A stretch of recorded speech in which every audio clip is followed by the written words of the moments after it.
So eto na nga, kumati na naman ang gulong ng mga sasakyan namin. At kung saan na naman kami pupunta, bahala na. Inabot na nga kami ng gutom kaya naghanap muna kami ng makakainan.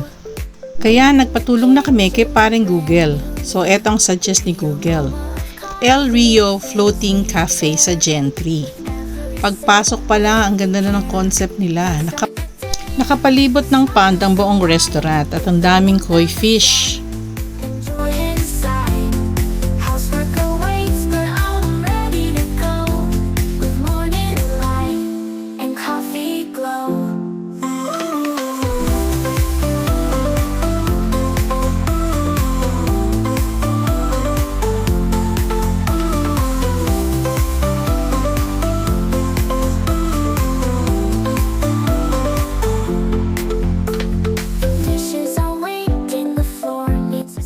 In fairness, masarap ang mga food nila.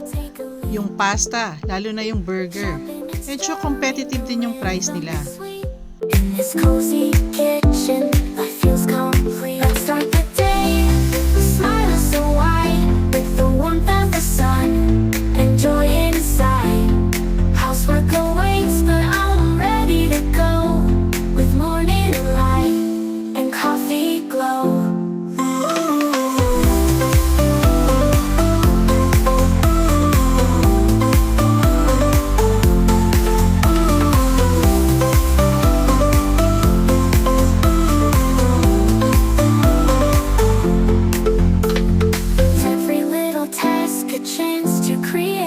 With love in my heart, I can't hesitate. The day is unfolding, let's make it bright. With morning light, everything feels right. Let's start the day with a smile so wide. With the warmth of the sun, enjoy inside. Housework awaits, but I'm ready to go.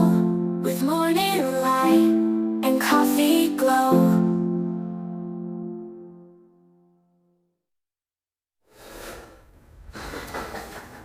Let's start the day with a smile so wide. With the warmth of the sun, enjoy inside.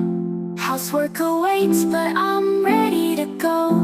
With morning. Sorry, hindi ko na video yung mga order namin. Gutom na talaga eh. Pag-uwi namin, nakita ko sa news na yung kinainan pala namin na resto ay part ng Times World's Greatest Place in 2026. So we went back to check yung mismong park and to know bakit ba siya napasali sa Times World's Greatest Place. May entrance fee siya, 100 for regulars, 80 for students, seniors, and PWDs. Meron din silang mga activities like fishing, boating, horseback riding, and meron ding picnic area. With morning light and coffee glow.